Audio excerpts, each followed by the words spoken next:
at that point when you were introduced and you're having your hair braided and you preconceived the idea of ow to wow, which I'm sure that didn't come until much later, and you teaching yourself how to braid, like what age was that? And then from that point, tell us about you actually, because did you work in a salon? Let us know from that point, like give us the steps, from you teaching yourself how to braid and do these things at home to you now being in a professional space where either A, you're taking customers, or you're in that space.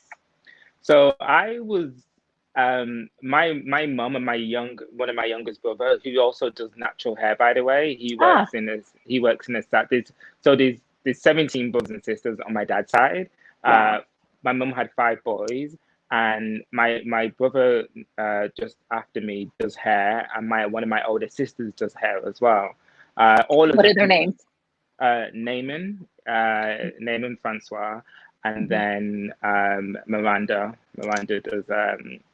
She does like all the weaves and all like the colors. Think of old school Mary J. Yeah, Blige. yeah. She does all that sort of really cool laser cutting and makes Awesome. wigs, and it's just very technical. And she was doing that at home, making it for everyone in the neighborhood and stuff like that. Wow. That's the sort of stuff she used to do. And then my brother really focuses on natural hair care and does locks and twist and braiding, Okay. and really helps people grow their locks out really effortlessly and braiding and nourishing their natural texture. But it's all been really, none of it is crossed over. It's not because I think I did it, he did it. I just think we naturally have the flair as artists. Yeah. And I think I didn't know my older sister that much growing up. So there wasn't a correlative relationship in terms of me Right. seeing her, et cetera, et cetera. But with my younger brother, I guess there may have been some inspiration somehow for him to see that I was doing it and was making a living and it could be accessible for Right. him to find that knack there.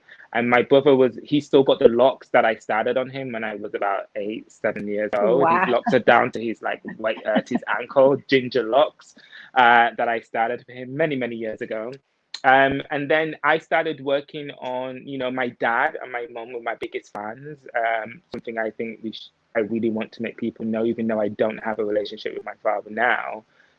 He never, as far as hair was concerned, he did not ever support me. He was always there. He Mhm. was shouting at the top of his, "My, you to braid hair, come get your hair done. Da, da, da, da, da. You want your hair done for carnival? Come the man." He's got you, Yeah, right? yeah, yeah, yeah. People used to pay me 20p at one point, and it was £1.20, and then it just went up to like $5 or like $10 for your hair braiding and stuff. Yeah. And then like for carnivals and like family engagements, I would do my cousin's hair. Anytime I go over to my cousin's or neighbor's house, it would be me to play with their hair. I'll just put it in even in a ponytail. I've been having messages of friends and from Facebook and Instagram. Oh my God, do you remember when you were sitting in my house just doing my hair, or even sitting in the neighborhoods where I used to hang out and grow up? We would sit on the curb and would do hair outside, and I would always find this Mm. high curb on the road where I could basically sit on, and then the person could sit on the road, Oh, and right. the distance was good enough for me to be able to do that. just Wow. just little Wow. stuff, that makes it more Yes, accessible. It's the finer details. exactly.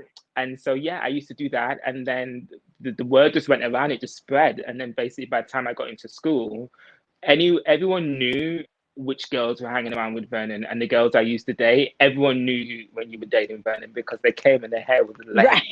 laid. And it became a running joke, but it was a big thing in school. I ended up doing the PE teacher's hair. Anyone I could get my hands on, I was just doing hair. Yeah. And I remember I did one of my girlfriend's hair for the prom. It was really beautiful, and it was just fun, just the experience. And then when we moved down to London, I think my mum was someone on the street was trying to hassle her for, my mum's beautiful, and they were trying to get her to come and do a photo shoot. And she was like, Oh, "I'll come and do the photo shoot if you hire my son to work in the salon of the company that you're trying to make me pay $50 right. for this package." And that Right. was how I got my first job. Thanks, You're mum. kidding. Oh, Yes, wow. ma'am. Okay, so hold on. Love that dad was in the street hustling. He was your PR person back then, and I Yeah. love that mom was your PR. Like that is Yeah. incredible. Love it. Literally. my first job was because my mum was like, I will get this, but my son does hair, so let's figure out what you're gonna do. And then my first job ended up being in the centre of London, Oxford Street, a salon called Burlington's, run by Clive Coleman. And he had a wife called Kelly Coleman, who then ended up having a beauty makeover company, very successful and doing makeovers. And so they attached the two together. So upstairs was a beautiful, big, one of the biggest salons in London, Yeah. to get your hair done. And then downstairs, you'd have a makeover company. And I just synonymously ended up bouncing in between, because it transpired that there was a lot of people that had all different hair textures that would come in, and no Hmm. one was there to service that client. Hmm. And me Hmm. being eager and so like enthusiastic about doing everything that I could get my hands on, I made myself available. So I became the poster guy to actually making these people, first of all, feel welcomed, and then Yeah. second of all, giving them a hairstyle that was familiar to them but upgraded in a way that was practical for the photo shoot.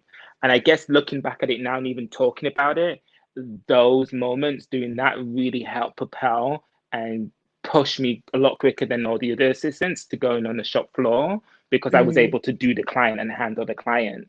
Yeah. And my work was constantly being praised downstairs for the photo shoots. Wow. So on the top floor of the salon, what I hadn't realized at the time, and now that I know, and this is why I keep saying to people when they talk about how I got to where I am now, I'm self-taught. Everything you see that I do, 99.9% of it is me from self-teaching, and the Hmm. rest is just acquiring other people's thoughts and ideas, using some and abolishing Yeah. some. Yeah. Yeah. And when you're self-taught, you learn how to hold on to all the things that make you exceed very well, Right. because Right. that's how you then figure out the equation. And so my ability to adapt is flawless, because when you're self-taught, you're open to mistakes, because that's what you're Right. trying to figure out. You're Right. not unfamiliar with messing up. Actually, the messing up is where you create your most beautiful work. Right. Right. Um, and so, not realizing I'd already had that in me because I was already self-teaching myself, I started blow drying with a broken, in you guys, we call it a truck, but in a dumpster. I found, we was very poor. I was homeless many times. My mum still fed us. So even before I even got this job, we were winners, you know. Yeah. And I used a fork and a broken hair dryer was how I started to blow dry. And I was blow drying kinky coily hair with a fork, With a and with fork. Wow. a hair dryer with no nozzle on, and it was kind of like smelling like it was already burning. The back was all chewed up, Yeah. Yeah. but it was all I had access to, and that's how I was blow drying. And I Wow. was getting the hair straight, Yeah, you because were with that metal. Yeah, exactly. well, I in mean, my just think head, about all it. you Yeah. need is just teeth, Yeah, and exactly. you need some You direction need of the heat heat. and wind. Yeah. That could be Heat and anything. tension. Heat and That could be tension. anything. Yeah, And so exactly. the art is in the execution. And that is how I was just trying to manipulate. And so by the time I got to the salon, they were giving me a brush, a round brush with bristles on it that weren't chewed up or burnt. It had all the bristles on them. There was a vent brush, there was a bristle brush, there was You're hair like, dryers with like options? nozzles on them, with a big nozzle and a small nozzle. I was like, yo, I was like, I am signing up to this.